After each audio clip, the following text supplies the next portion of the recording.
Na realidade, quase todas as pessoas da população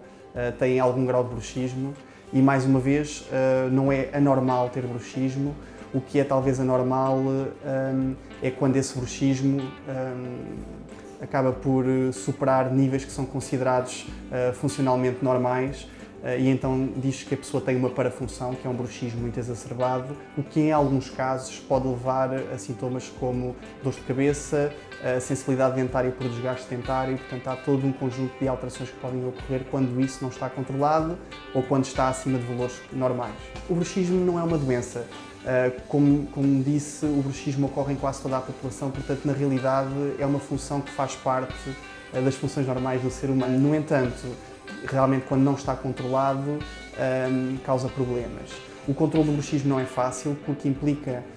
não apenas aquilo que nós podemos fazer fisicamente aqui na consulta, como goteiras, podemos utilizar goteiras, interpor um aparelho entre os dentes de cima e os dentes de baixo para que a pessoa, quando morda, relaxe a sua musculatura e também não desgaste tanto os seus dentes, mas também envolve uma alteração do estilo de vida da pessoa, o que não é muito fácil, como nós sabemos, porque todos nós temos vidas altamente estressantes e nós verificamos que os nossos pacientes cada vez mais cedo nos procuram com queixas deste género, o que quer dizer que o estilo de vida está intimamente relacionado com o aparecimento destes problemas e destas queixas.